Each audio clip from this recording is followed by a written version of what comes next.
Khilafah, sebuah institusi pemerintahan Islam yang berjalan sejak zaman para sahabat hingga tahun 1924. Ia merupakan sebuah simbol keagungan peradaban Islam selama hampir 1.300 tahun.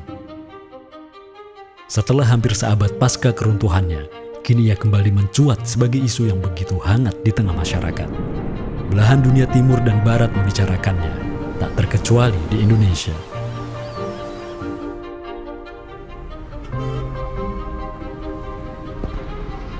Perdebatan tentang khilafah tak terhindarkan.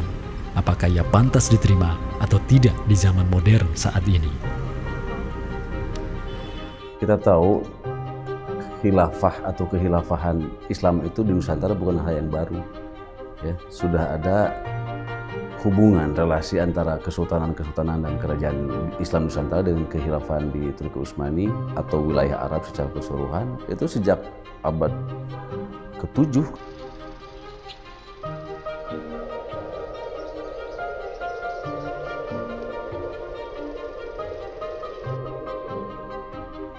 Sejarah khilafah yang panjang di pentas dunia telah memainkan debutnya di Nusantara.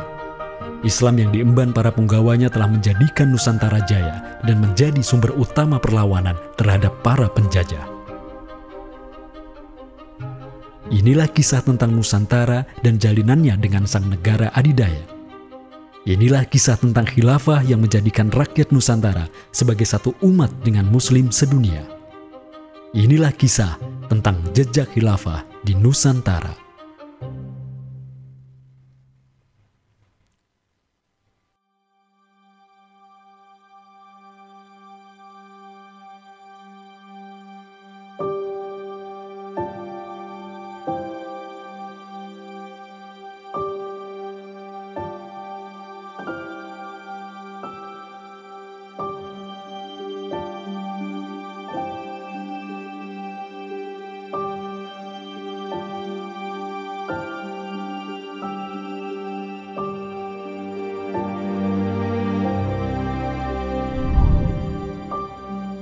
Senin, 12 Rabiul Awal tahun 11 Hijriah, bertepatan dengan tahun 632 Masehi.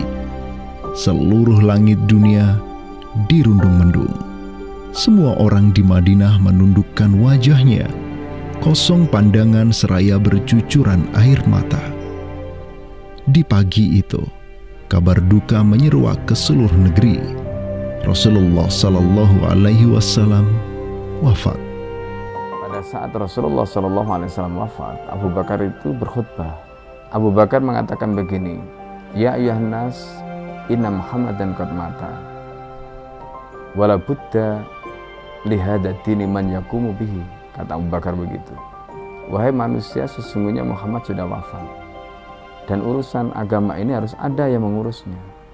Setelah Abu Bakar menyampaikan demikian, para sahabat pun segera bersepakat untuk mencari dan memilih Khalifatur Rasulillah, seorang pengganti Nabi untuk menjaga agama dan menjalankan urusan dunia. Mereka bahkan lebih menyegerakan urusan ini ketimbang menyegerakan pemakaman jasad Rasulullah SAW yang mulia, menandakan bahwa urusan kepemimpinan untuk kaum muslimin pasca wafatnya Nabi merupakan perkara yang amat mendesak. Karena itu Sayyidina Umar juga mengatakan, La islama illa bil jamaah, wala jama'atan illa bil imarah, wala imaratan illa bit ta'ah. Umar juga memahami sebagaimana yang dipahami oleh Abu Bakar. Islam ini tidak akan kuat kecuali dengan adanya jamaah, dengan adanya persatuan. Dan tidak mungkin umat ini bisa bersatu kecuali dengan adanya imarah, adanya khilafah, adanya kepemimpinan. Dan tidak mungkin adanya imarah kecuali dengan adanya ketaatan. Jadi para sahabat itu paham itu. Kemudian para sahabat itu juga menjalankan apa yang diperintahkan Nabi dalam hadis yang lain. Apa kata Rasulullah? Alaikum bisunnati. Kalian harus pegang teguh sunnahku. Wa sunnatil khulafa'ir rasyidin al-mahdiyyin min ba'di. Dan sunnah para khalifah rasyidin al-mahdiyyin min ba'di mendapatkan petunjuk setelahku. Kemudian Nabi mengatakan, Addu alaiha bin nawajidi. Kalian harus gigit sunnah itu dengan menggunakan gigi geram dan jangan dilepaskan. sunnah yang ditinggalkan oleh para khulafaur rasyidin itu apa? Pertanyaannya begitu. Jawabannya tidak lain adalah khilafah itu, sistem khilafah itu. Maka di Saqifah Bani Sa'idah bersepakatlah kaum muslimin untuk memilih Abu Bakar sebagai khalifah pertama untuk mengatur negara mereka yang disebut sebagai khilafah Islamiyah. Negara khilafah di bawah kepemimpinan Abu Bakar dan khalifah-khalifah setelahnya, Umar bin Khattab, Utsman bin Affan, dan Ali bin Abi Thalib cepat sekali berkembang. Mereka memperluas wilayah khilafah hingga mendobrak dua negara adidaya saat itu, Kekaisaran Persia dan Imperium Romawi. Semua aktivitas ekspansi tersebut merupakan realisasi kebijakan politik luar negeri khilafah Islamiyah, dakwah, dan jihad. Sementara di Timur Tengah sedang terjadi revolusi tauhid yang luar biasa dengan munculnya negara adidaya baru yang bernama Khilafah Islamiyah. Jauh di sebelah timur, terbentang sehamparan kepulauan yang teramat luas wilayahnya. Masing-masing pulau ini begitu hijau hutannya, mata air mengalir dengan begitu derasnya, disertai kekayaan alam yang melimpah ruah jumlahnya, baik di bawah maupun di atas tanah, baik sebelum maupun selepas pantai. Negeri itu dikenal sebagai Nusantara. Diapit oleh dua benua dan dua samudra, amatlah strategis posisi wilayah Nusantara, menjadikan ia sebagai pelabuhan dagang yang ramai, tempat bertemunya bangsa-bangsa dunia. Kala itu, belumlah penduduk di Nusantara mengenal Islam, sementara kehidupan mereka sedang diselimuti oleh kegelapan. Namun, tatkala Islam sedang membara di Timur Tengah, tentu sampailah pengaruhnya ke Nusantara.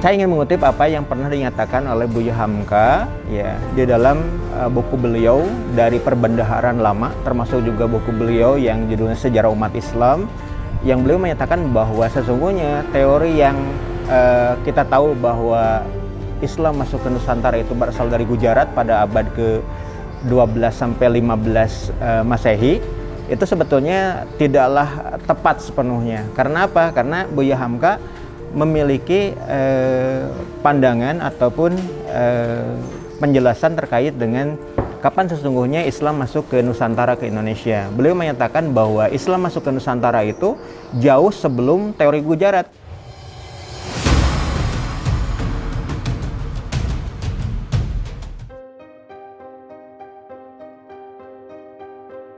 Di bawah pemerintahan Khulafaur Rasyidin yang wilayahnya membentang dari Afrika Utara sampai Persia, perdagangan kaum muslimin berkembang pesat dengan dikuasainya pelabuhan-pelabuhan strategis di Samudra Hindia.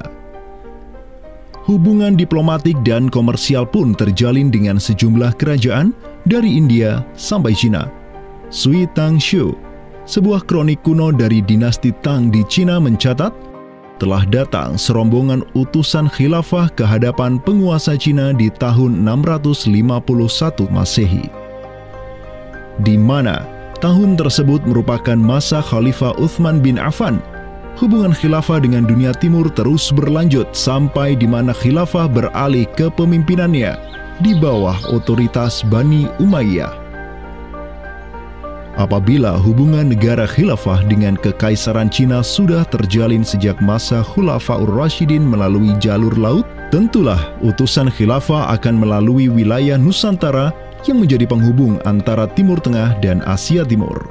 Dan di ujung paling barat wilayah Nusantara, terdapat pulau besar yang kala itu dikenal oleh bangsa Arab sebagai Sribuza, pelafalan mereka untuk menyebut kerajaan Sriwijaya.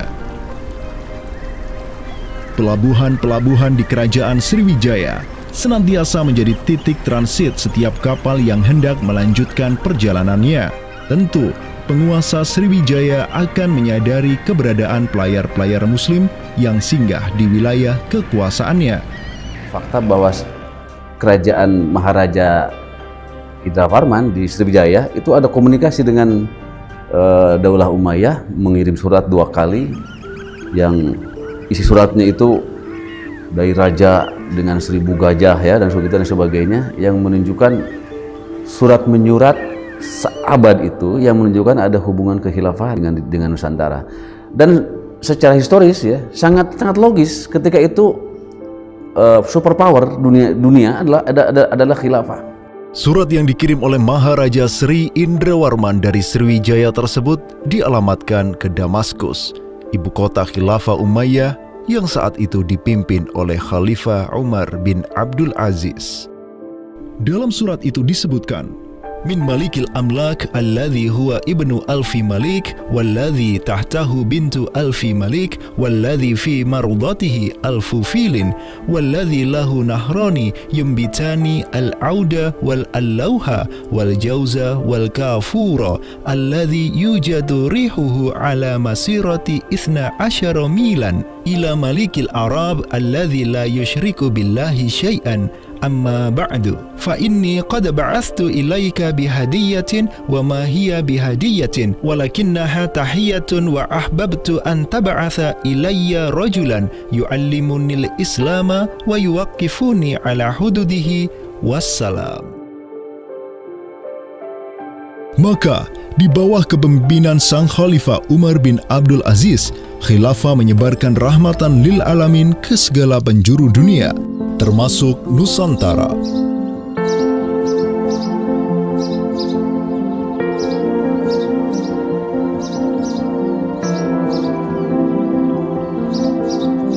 Seperti sekarang Amerika atau Eropa kan ada hubungan dengan semua negara karena dominasi politik, ekonomi mereka, budayaan dan sebagainya. Saat itu penguasa dunia atau superpower adalah dunia Islam, institusi politiknya khilafah, maka sangat logis kalau ada relasi dengan berbagai semua negara.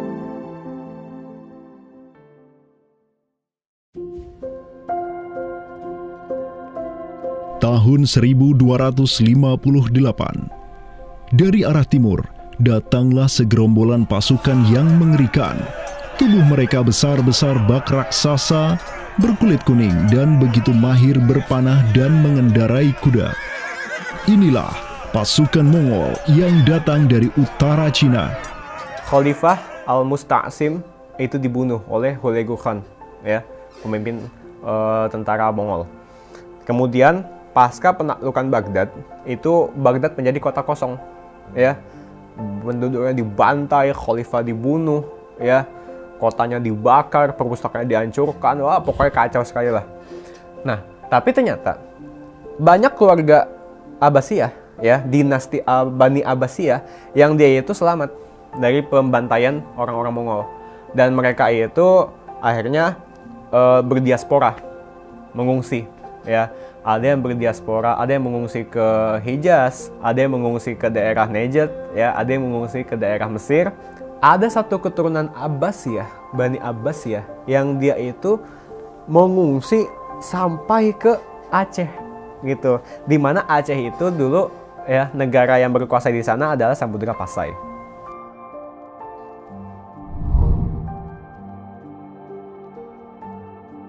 Terdapat 3 orang Bani Abbasiyah yang diketahui dimakamkan di Aceh, yakni yang pertama Sodrul Akabir Abdullah bin Muhammad Al-Abbasi, keturunan Khalifah Al-Mustaunsir Billah. Kedua, istrinya Siti Rahiman binti Malikul Mu'azzam, dan ketiga, anaknya Sodrul Akabir Yusuf bin Abdullah Al-Abbasi. Mereka bertiga dimakamkan di kompleks yang sama.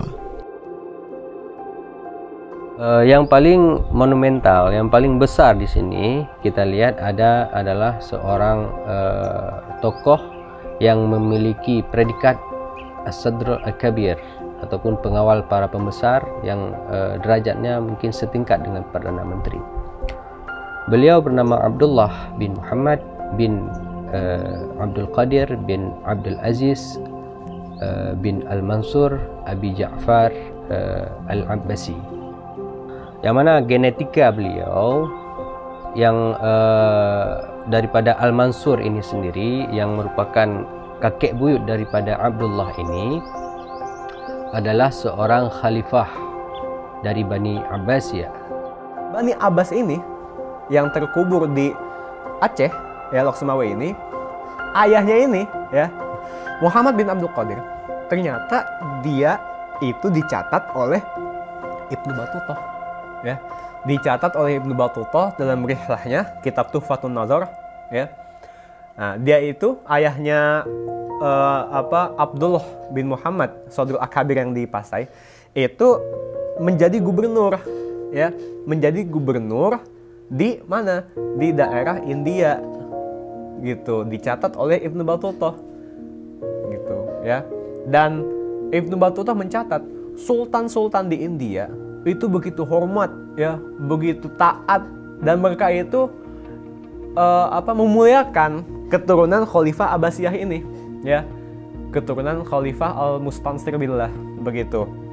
Nah, ini mengindikasikan bahwasanya apa? Sultan-sultan India itu begitu memuliakan, dan mereka itu dalam satu riwayat lain juga membaiat Khalifah Abbasiyah yang ada di Mesir. Sementara sultan-sultan di India, ya, Kesultanan Islam di India itu punya hubungan erat dengan Samudra Pasai, begitu. Nah, di sini kita bisa menduga kuat bahwasanya Samudra Pasai itu juga berbaiat kepada Khalifah Abbasiyah. Samudra Pasai pada masa itu berbaiat kepada dinasti sebelum Utsmaniyah berkuasa, yaitu kita menduga dan meyakini hal tersebut sesuai fakta-fakta yang kita temukan di lapangan bahwa Madinatul Sumatera ataupun Jaziratul Jawi, Samudra Pasai itu berbaiat langsung kepada dinasti Abbasiyah. Sultan Zainal Abidin bin Ahmad bin Malikus Zahir bin Malikus Saleh, penguasa Pasai di masa Sodrul Akabir Abdullah Al-Abbasi hidup, menyatakan baiatnya kepada Khalifah Al-Mutawakkil 'alallah di Kairo di awal abad ke-15. Begitu pula sebelumnya, Sultan Muhammad bin Tughluk di Delhi diikuti oleh Sultan Jalaluddin Muhammad dari dinasti Raja Ganesh di Bengali dan penguasa dari dinasti Utsmaniyah di Turki, Sultan Bayazid pertama. Seluruh sultan di dunia Islam menyatakan baiatnya kepada Khilafah Abbasiyah semenjak gelombang badai Mongol berhasil dihentikan oleh pahlawan-pahlawan Mamluk. Pusat Khilafah Abbasiyah kini berpindah ke Kairo, Mesir, dan menjadi magnet kaum muslimin global. Dari pusat khilafah inilah dakwah Islam mulai bangkit kembali dan menggencarkan aktivitasnya dengan mengirim berbagai juru dakwah ke seluruh penjuru alam. Dengan Samudra Pasai yang mendaulatkan dirinya sebagai Darul Islam yang berbaiat kepada khalifah, Samudra Pasai mengemban tugas untuk mengubah seluruh Asia Tenggara dari Darul Kufri menjadi Darul Islam. Sultan Zainal Abidin Ra Ubabdar dibantu oleh putra Sodrul Akabir Abdullah bin Muhammad Al-Abbasi, yakni Yusuf bin Abdullah, yang di pucuk pusaranya tertera nama kakeknya Khalifah Al-Mustansir Billah, banyak menaklukkan wilayah-wilayah yang belum Islam di Sumatera dan Semenanjung Malaya. Seperti Ra Ubabdar. Ra Ubabdar itu berasal dari dua kata, Ra dan Ubabdar, yang mana artinya adalah penguasa gelombang. Ini adalah sebuah predikat yang sangat luas sebenarnya maknanya, sesuai dengan masa yang ditorehkan pada waktu tersebut, bahwa Sultan Zainal Abidin Ra Ubabdar bin Ahmad bin Muhammad bin Al-Malik Al-Salih ini adalah salah satu masa kegemilangan Samudra Pasai, yang mana kita ketahui setelah masa tersebut yang memimpin Kesultanan Sumatera adalah anak keturunan daripada beliau ini, yang jumlahnya sampai 11 orang sultan. Bergerak dan terus bergerak itu meluaskan dakwah Islamnya sampai ke pulau-pulau. Itu masa Zainal Abidin Ra Ubabdar, terutama penakluk gelombang yang dijuluki beliau itu melebarkan sayap itu sampai ke seluruh Asia Tenggara. Digelarilah Sultan Zainal Abidin Pasai dengan sebutan Ra Ubabdar, bahasa Persia untuk gelar sang penakluk gelombang, karena dengan arungan pasukannya yang luar biasa di atas gelombang laut Nusantara, ia membuka banyak sekali wilayah, seperti Malaka misalnya, di mana di sanalah Sultan Zainal Abidin Ra Ubabdar menempatkan putranya Sultan Mansur sebagai penguasa Darul Islam Malaka. Kesultanan Samudra Pasai banyak pula mengirimkan juru dakwahnya untuk meminta penguasa-penguasa Nusantara lain agar menerima Islam. Salah satu juru dakwah tersebut dikirim ke Jawa Timur, pusat pemerintahan rezim yang mendominasi wilayah Nusantara saat itu, Kerajaan Majapahit.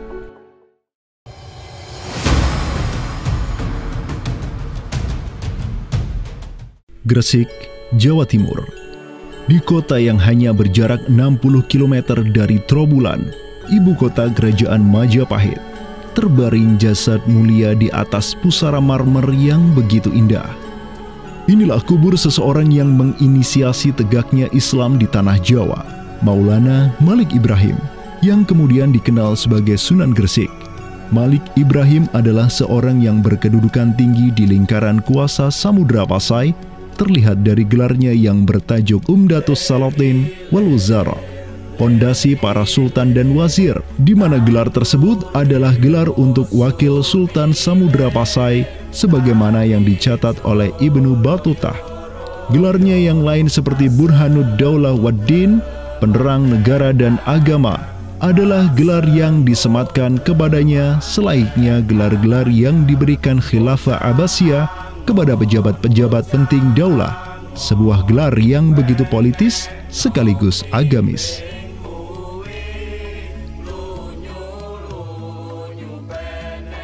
Maulana Malik Ibrahim dikirim oleh Pasai untuk mendakwahkan Islam kepada rakyat dan para penguasa Majapahit.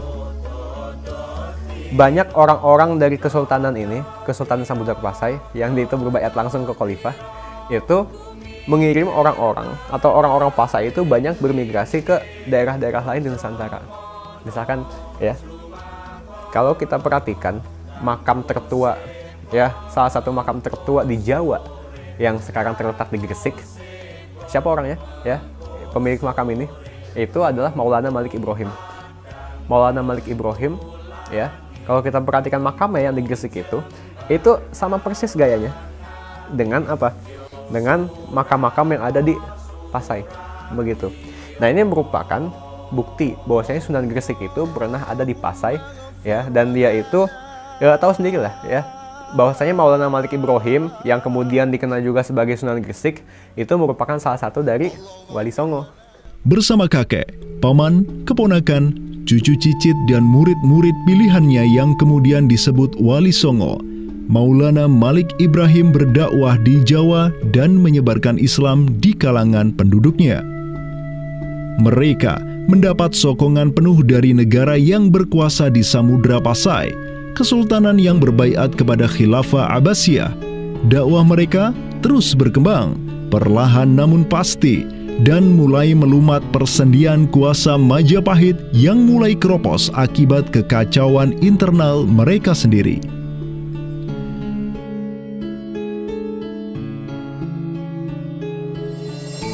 Para Wali Songo juga dihormati karena sebagian besar dari mereka menyandang status sebagai keturunan Nabi melalui jalur Husain bin Abi Thalib yang terus turun-temurun kepada Muhammad Sahib Marbal, turun lagi ke Alawi sampai ke Imam Jamaluddin Al-Husaini yang dikenal juga sebagai Syekh Maulana Jumadil Kubra, yang dari dialah para Wali Songo lahir sebagai anak-anaknya.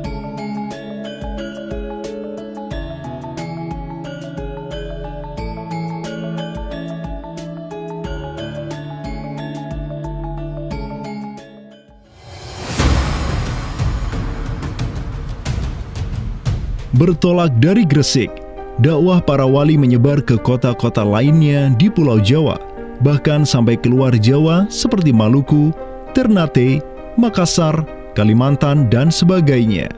Selain kalangan rakyat, banyak pula pejabat-pejabat Majapahit yang tercerahkan dengan Islam dan sukarela mengucap syahadatain, seperti para adipati Majapahit di Palembang, Cirebon, Semarang, Pekalongan, Jipang, sampai Mataram. Tak tanggung-tanggung, di antara mereka yang berislam bahkan merupakan sang putra mahkota Majapahit sendiri, Pangeran Jimbun alias Raden Patah, yang merupakan buah dari pernikahan Raja Brawijaya kelima dengan seorang putri Cina.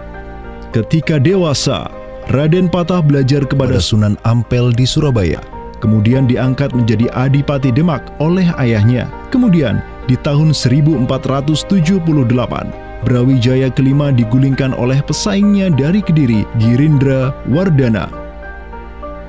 Tahta Majapahit yang diduduki oleh musuh ayahnya lantas membuat Raden Patah di Demak beserta seluruh elemen Islam di Jawa pimpinan para Wali Songo bangkit berjihad melawan Girindra Wardana dan penerusnya Patih Udara.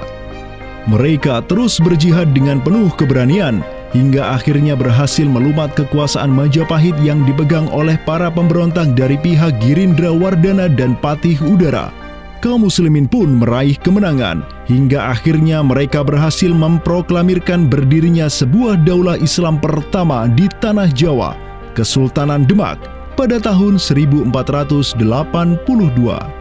Digelari Raden Patah sebagai Senopati Jimbun Ningrat Ngabdurrahman Panembahan Palembang Saidin Panatogomo, atau dengan gelarnya dalam bahasa Arab Sultan Syah Alam Akbar Al-Fatah. Dialah Sultan yang telah memfutuhat Jawa menjadi Darul Islam.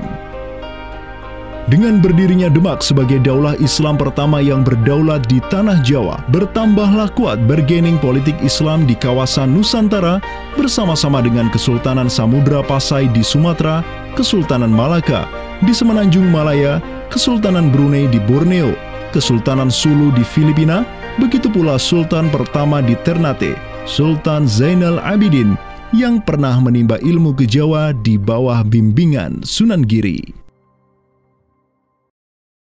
Dalam rentang abad yang bersamaan, kemenangan daulah Islam di kawasan Nusantara juga diiringi dengan penaklukan Konstantinopel, ibu kota Romawi Timur, oleh salah seorang sultan dari Bani Uthmaniyah, Muhammad Al-Fatih.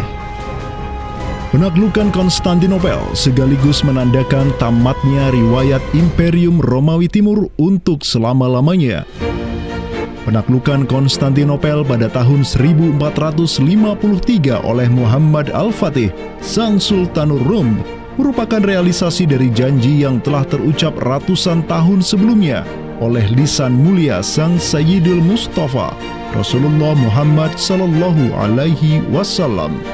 Sungguh, Konstantinopel akan benar-benar ditaklukkan. Sebaik-baik pemimpin adalah pemimpin yang berhasil menaklukkan Konstantinopel, dan sebaik-baik pasukan adalah pasukan yang menyertainya. Dengan dikdayanya kuasa Islam di tanah Rum, menjadikan para penguasa Uthmaniyah mempunyai citra istimewa di kalangan rakyat Nusantara.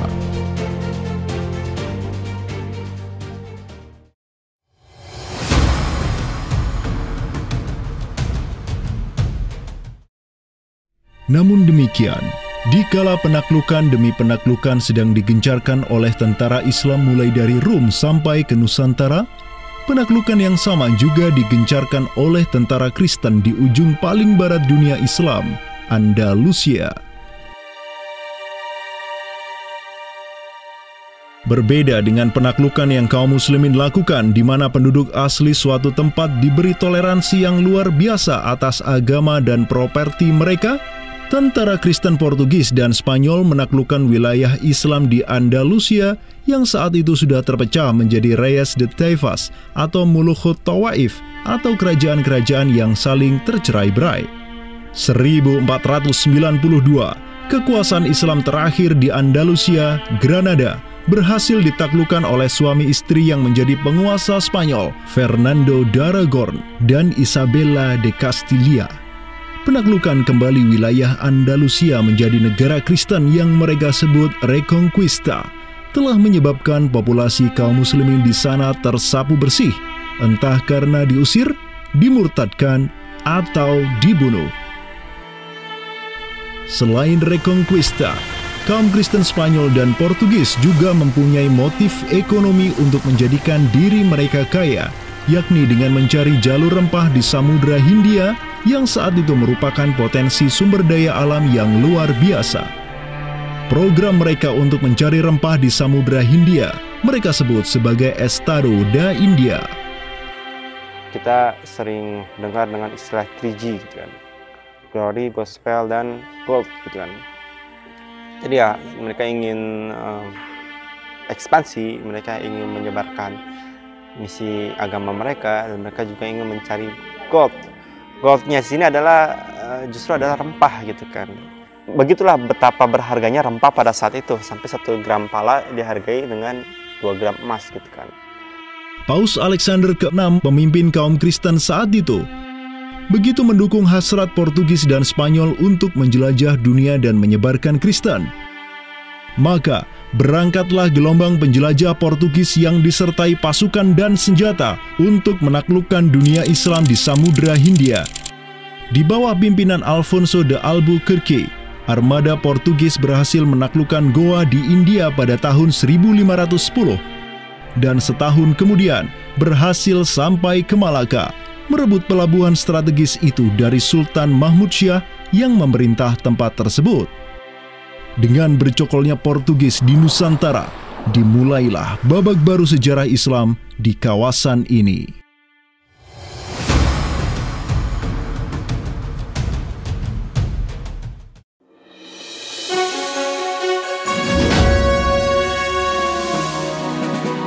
Sementara di Nusantara tengah berlangsung gejolak dengan hadirnya Portugis yang berpusat di Malaka, cucu dari Sultan Muhammad Al-Fatih dari Bani Uthmaniyah, yakni Sultan Selim pertama, berhasil meluaskan pengaruh dan kekuasaannya di dunia Arab. Pada tahun 1517, beliau berhasil merebut Suriah, Mesir, dan Hijaz dari kepenguasaan kaum Mamluk. Khalifah Al-Mutawakkil 'alallah ketiga dari Bani Abbasiyah beserta Syarif di Makkah kini menyerahkan kepemimpinan umat Islam sedunia dan pelayanan 2 kota suci kepada Sultan Salim pertama, penguasa Uthmaniyah yang bukanlah mereka berdarah Arab. Perlu dicatat bahwa penjelasan tentang Al-A'immatu fi Quraisyin itu, kalau kita merujuk kepada kitab Ar-Rawdah, Rawdatul Talibin wa Umdatul Muftin, memang ada hal yang menarik di sini. Di satu sisi ada mengatakan bahwa syarat khalifah itu harus Quraisy.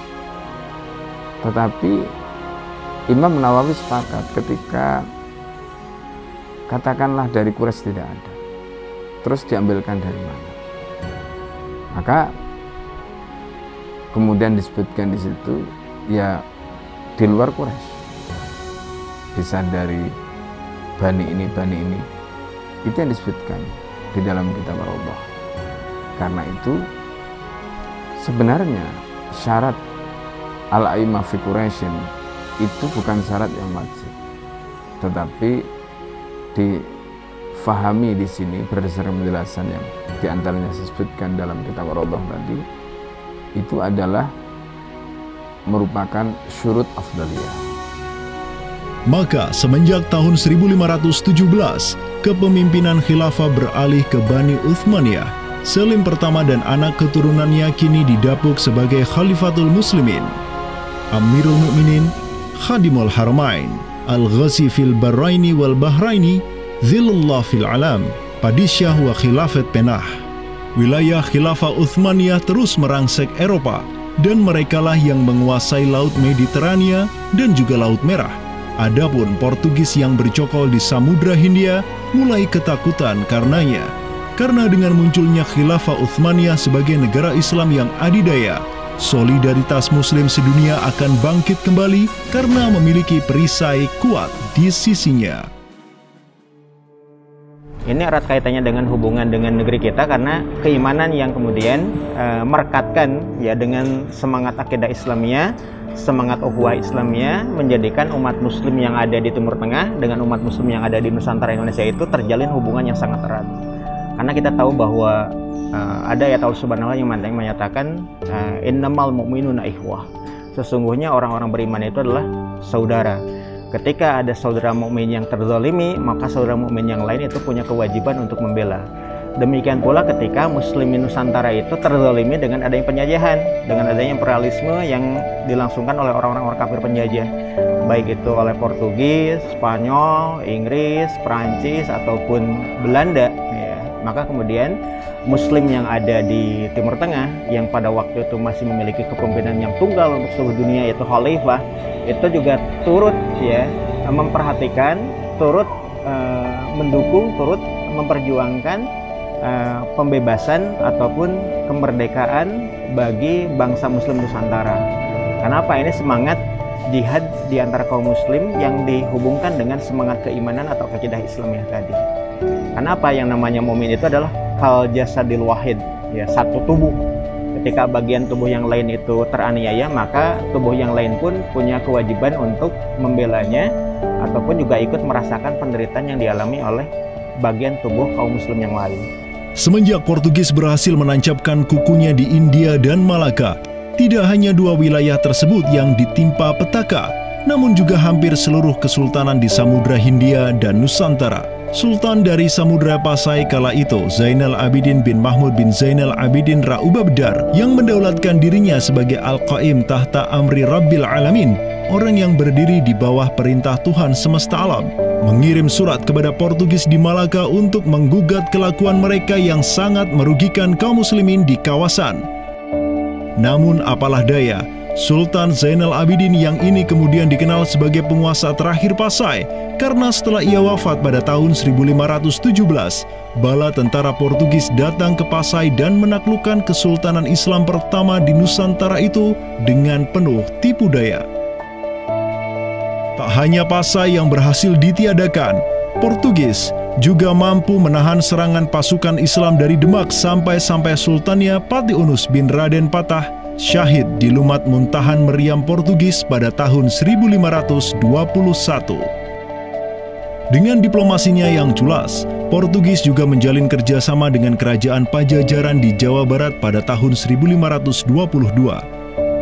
2 tahun berikutnya, kota Blambangan, Panarukan, dan Kediri yang masih menjadi basis kekuatan Hindu di Jawa menawarkan kerjasama dengan Portugis. Maka, Portugis banyak sekali mendapat aliansi sesama kafir yang berada di berbagai wilayah di Nusantara untuk bersatu padu menghantam kekuatan politik Islam yang baru tumbuh di Pulau Jawa. Bahkan di Maluku pun Portugis berhasil menancapkan kuasanya semenjak tahun 1536. Berkaca pada kelakuan Portugis yang memerangi umat Islam di Samudra Hindia dan Nusantara, Sultan Sulaiman Al-Qanuni, sang Khalifah Uthmaniyah yang berkuasa sejak tahun 1520, menyatakan peperangan terbuka kepada penguasa Portugis yang berkedudukan di Lisbon, Dom Sebastião. Telah dilaporkan kepada saya bahwa jamaah haji dan para pedagang muslim yang datang dari India melalui laut telah dianiaya. Jika engkau masih membangkang, maka dengan bantuan Allah yang Maha Agung, kami akan melakukan segala yang diperlukan untuk memulihkan ketertiban di negeri-negeri itu, dan tiada guna lagi bagi engkau untuk memprotesnya.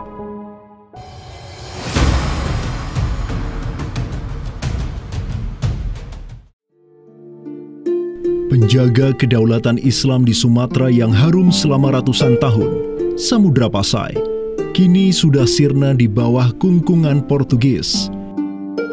Namun, harapan kemenangan itu masih ada. Karena tak lama setelah itu muncul kekuatan baru yang terbit di ujung utara Sumatera, Kesultanan Aceh. Kita mengetahui bahwa Sultan Aceh yang pertama adalah Sultan Ali Mughayat Shah. Ya, beliau wafat tahun 1530. Dan ini merupakan masa yang bersamaan dengan Sultan Sulaiman Al-Qanuni dari Khilafah Utsmaniyah. Prestasi Sultan Ali Mughayat Shah telah dicatat dengan tinta emas sejarah. Kegemilangan Sultan Aceh pertama itulah yang direkam oleh salah seorang ulama besar dunia Islam, Syekh Ahmad Zainuddin Asy-Syafi'i Al-Malibari, yang merupakan murid dari ulama tersohor Ibnu Hajar Al-Haytami. Dalam kitabnya Tuhfatul Mujahidin fi Ba'di Akhbaril Burtukaliyin, Syekh Zainuddin Asy-Syafi'i menulis, dan mereka, orang-orang Portugis, semoga Allah mengalahkan mereka, mendatangkan berbagai barang dari negeri-negeri yang jauh. Mereka menjadi ramai dan bertambah banyak di kawasan. Para penguasa berbagai pelabuhan menuruti kehendak mereka sehingga mereka sepenuhnya menguasai pelabuhan-pelabuhan tersebut. Pelayaran hanya dapat dilakukan dengan jaminan keamanan dari mereka. Perdagangan dan kapal-kapal mereka bertambah banyak dan sebaliknya, perdagangan muslimin di luar kapal-kapal dan benteng-benteng yang mereka bangun makin merosot. Tiada seorang pun yang dapat merebut kota-kota pelabuhan itu selain Sultan yang mujahid, Ali Al-Asyi. Semoga Allah menerangkan kuburnya.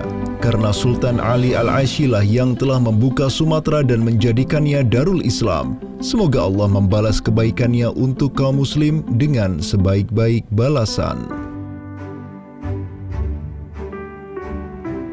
Kalau kita perhatikan makam Sultan Ali Mughayat Shah, di situ ada kalimat menarik yang terpampang di inskripsi makamnya. Al-Ghazi fil barri wal bahri yansuruhullah. Ya. Bahwasanya Sultan Ali Mughayat Shah itu juga dikenal sebagai Al-Ghazi, ya, petarung fil barri wal bahri, di darat dan di laut, yansuruhullah, semoga Allah menolong dia, begitu. Nah, kalau kita telisik gelar ini, ya, Al-Ghazi fil barri wal bahri yansuruhullah, gelar Al-Ghazi itu merupakan sesuatu yang biasa digunakan oleh Sultan-Sultan Utsmaniyah. Inilah sang pemimpin para Ghazi dari Aceh, Sultan Ali Mughayat Shah. Ialah yang menyatukan berbagai pemimpin lokal di Nanggro dan menjadikannya sebagai satu kekuatan tempur yang dipenuhi keimanan dan ketakwaan kepada Allah. Sebenarnya yang bergelora di masyarakat Aceh ini itu jihad fisabilillah, ya, atas nama Islam.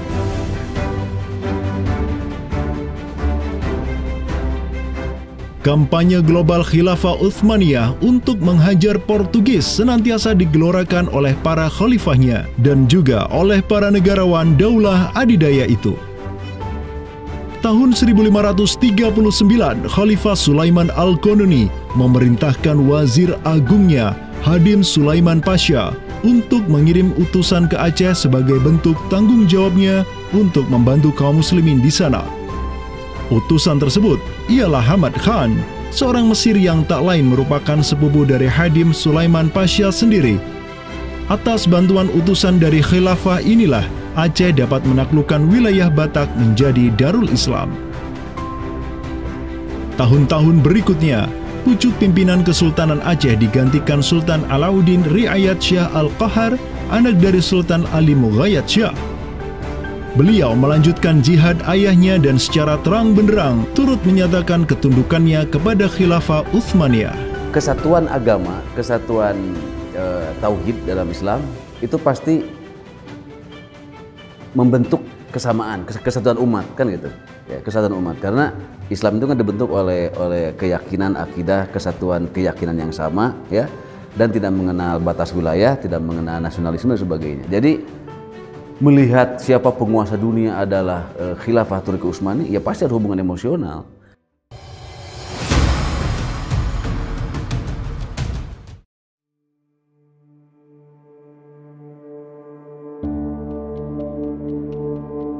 Pada tahun 1566, Sultan Alauddin Riayat Shah Al-Qahar mengirim surat ke Istanbul. Dan pada baris ke-69 sampai ke-71, Sultan Aceh ini menyatakan baiatnya kepada Khalifah Sulaiman Al-Qanuni. Dengan bersungguh-sungguh, kami meminta agar Padishah atau Khalifah tidak lagi memandang saya, hambanya di tanah Aceh ini, sebagai penguasa yang independen, melainkan sudi menerima saya sebagai hambanya yang miskin dan rendah, yang dapat berkuasa berkat kemurahan hati Sang Padishah, Sang Pelindung dunia, naungan Allah di muka bumi, dengan jalan yang tiada berbeda dari gubernur Mesir, Yaman, atau para bey di Jeddah dan Aden.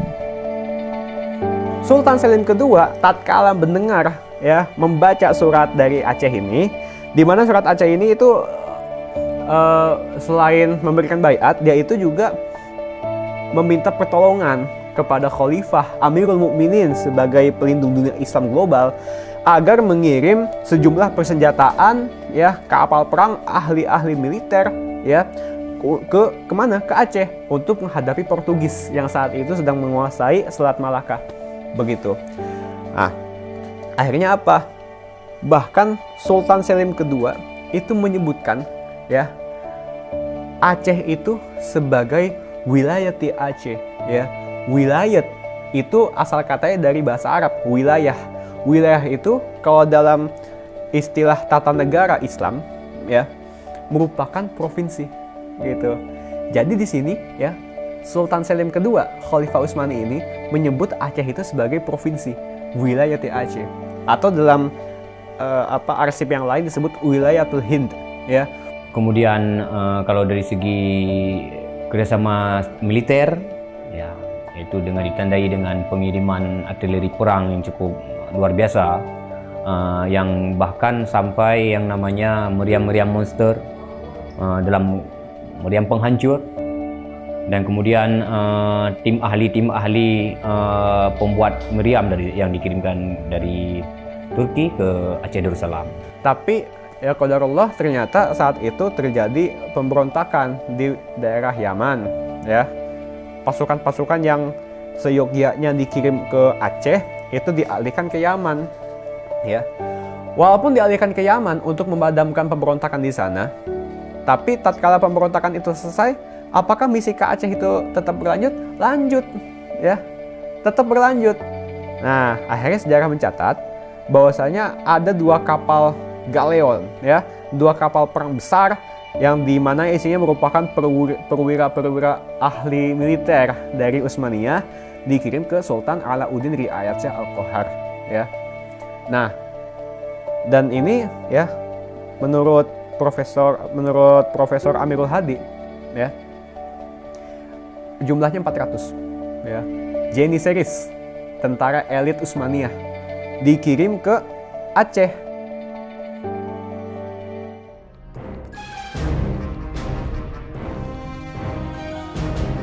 Selama masa Sultan Alauddin Riayat Shah Al-Qahar, Aceh melancarkan serangan besar-besaran ke Malaka demi menghancurkan Portugis. Serangan-serangan itu dilaksanakan pada tahun 1537, 1564, dan 1568.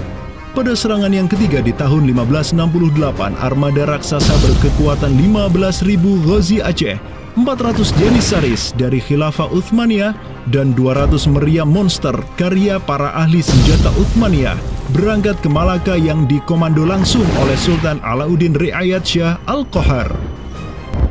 Portugis yang bercokol di Malaka benar-benar kewalahan dan hancur berantakan ketika diserang bertubi-tubi oleh pasukan Aceh.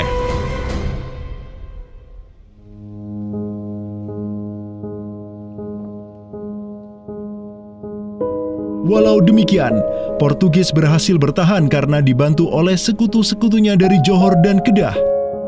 Banyak korban yang berjatuhan baik dari pihak Aceh maupun pihak Portugis. Begitu pula ada beberapa Janissaries Utsmaniyah yang turut gugur dalam jihadnya di kawasan Nusantara ini. Ada satu daerah di kawasan Bandar Aceh ini, Bandar Aceh Darussalam, itu Kampung Bitai. Itu tempat para tentara-tentara Turki syahid, kemudian dimakamkan di Bitai.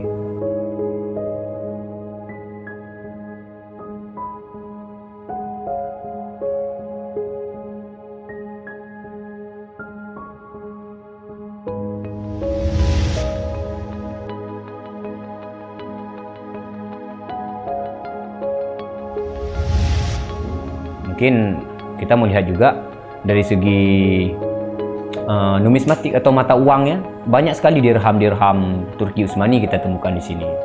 Ini adalah Gampung Pande, sebuah rawa kumuh yang terletak di tepi pantai Kutaraja, Banda Aceh.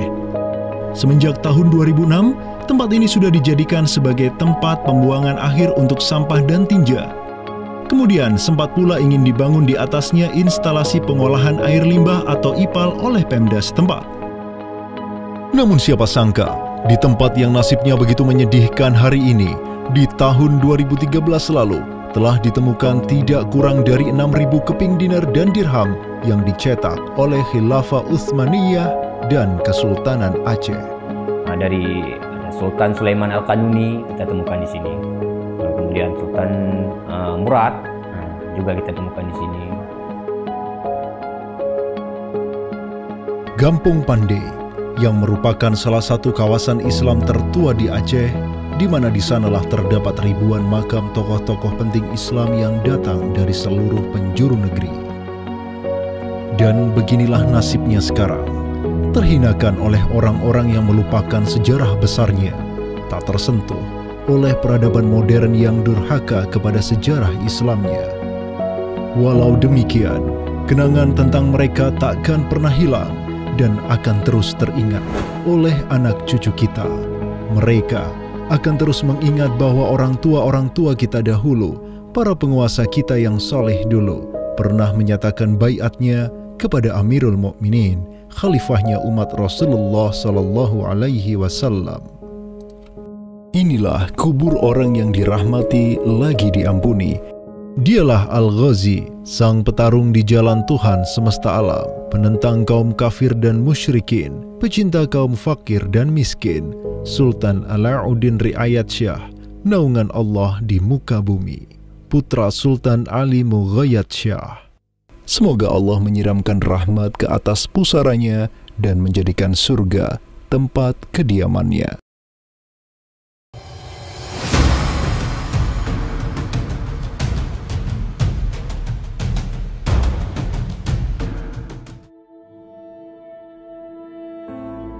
Seiring angin Katulistiwa yang terus merayu, gelora Islam juga terus melaju dari Aceh, Jawa, dan terus menyusur ke arah timur sampai ke Jaziratul Muluk, Kepulauan Raja-Raja. Di Maluku, yang juga dikenal sebagai Kepulauan Rempah-Rempah, ada begitu banyak raja yang berkuasa di masing-masing pulaunya. Namun, semenjak Zainal Abidin, penguasa Ternate yang masuk Islam dan belajar kepada Sunan Giri di Jawa, Ternate langsung memproklamirkan dirinya sebagai negara Islam. Langkah politis Sultan Ternate ini pun secara cepat diikuti oleh penguasa-penguasa lain di Maluku, sehingga negeri dengan ratusan pulau ini menjadi sebuah darul Islam. Tatkala Portugis menaklukkan Malaka, sang jenderal Portugis Alfonso de Albuquerque mengirim 3 kapal di bawah pimpinan Francisco de Serrao. Mereka berhasil mencapai Maluku, kemudian berbasis di Pulau Ambon, Banda, dan Seram. Saat itu, para penguasa Islam di Maluku terutama Ternate dan Tidore menyambut baik kedatangan Portugis. Namun seiring waktu berjalan, kemudahan fasilitas yang diberikan para penguasa Maluku membuat kaum Portugis lupa diri. Mereka secara masif memonopoli perdagangan rempah dan memurtadkan kaum muslim. Tatkala salah seorang penguasa Ternate, Sultan Hairun Jamil, mulai menggugat kelakuan lalim Portugis, Sultan Hairun pun dibunuh secara keji oleh gubernur Portugis di Maluku, Diego Lopes de Mesquita, pada Februari 1570. Pasca tragedi tersebut, tahta Kesultanan Ternate dipimpin Sultan Babullah Datuk Shah bin Hairun, seorang sultan yang segera menjadi ancaman mematikan bagi kedudukan Portugis di Maluku. Dengan pasukan laut raksasanya, Sultan Babullah menyerbu setiap benteng Portugis yang ada di Maluku. Segala kapal dan bala bantuan yang hendak dikirim untuk Portugis dari Goa dan Malaka diblokade oleh pasukan Babullah. Persenjataan kaum muslim Maluku pun cukup membuat Portugis gemetaran. Karena selain menggunakan panah, tombak, dan pedang, Sultan Babullah juga menggunakan meriam monster hasil buah tangan Janissaris Utsmaniyah. Sultan Babullah itu mempekerjakan sekitar 20 ahli militer dari Khilafah Utsmaniyah. Gitu. Nah, orang-orang Utsmaniyah ini ahli militer dan mereka itu ahli juga persenjataan. Pasukan-pasukan persenjataan itu diproduksi oleh orang-orang Utsmani ini dan mereka itu mengajarkan kepada orang-orang Maluku, pasukan Sultan Babullah, untuk membuat senjata. 20 orang Utsmaniyah ini merupakan sebuah tim ahli senjata yang menjadi bagian dari pasukan Khilafah Utsmaniyah yang dikirim Khalifah Selim kedua kepada Sultan Alauddin Riayat Shah Al-Qahar di Aceh. Dengan pengalaman yang mereka dapatkan setelah membantu Sultan Aceh berjihad melawan Portugis di Malaka, 20 Janissaries ini melanjutkan perjalanan mereka dari Aceh menuju Ternate. Peperangan dan pengepungan pasukan Babullah untuk menyerang Portugis yang bersembunyi di benteng-benteng mereka terus berjalan selama 5 tahun, dari tahun 1570 sampai tahun 1575. Akibat pengepungan tersebut, kaum Portugis amat menderita dengan kelaparan, sampai-sampai mereka memakan anjing, tikus, sampai cicak demi bertahan hidup. Hingga akhirnya pada 27 Desember 1575, Portugis mengibarkan bendera putih. Mereka pergi dari Maluku untuk selama-lamanya dengan rasa malu yang tiada terperi. Sultan Babullah yang terus berkuasa sampai tahun 1583 terus mengekspansi banyak wilayah di timur Nusantara untuk menjadi Darul Islam. Raja Makassar, Karaeng Bonto Langkasa, berhasil Babullah Islamkan sehingga Makassar menjadi Darul Islam. Begitu pula dengan Luwuk, Banggai, Mindanao, Nusa Tenggara, Aru, Halmahera, Jailolo, Bacan, hingga Papua. Semuanya tunduk kepada Sultan Babullah sehingga ia dijuluki sebagai penguasa 92 pulau. Dengan prestasi yang demikian luar biasa, tentu Babullah tidak berdiri sendiri. Ada ikatan solidaritas dengan sultan-sultan Aceh, Jawa, sampai Filipina. Ikatan sebagai satu umat. Ikatan dengan satu akidah, akidah Islam. Ikatan dengan satu semangat, semangat jihad. Dan ikatan dengan satu kepemimpinan. Karena seluruh sultan di Nusantara tunduk dan begitu hormat pada Khilafah Utsmaniyah.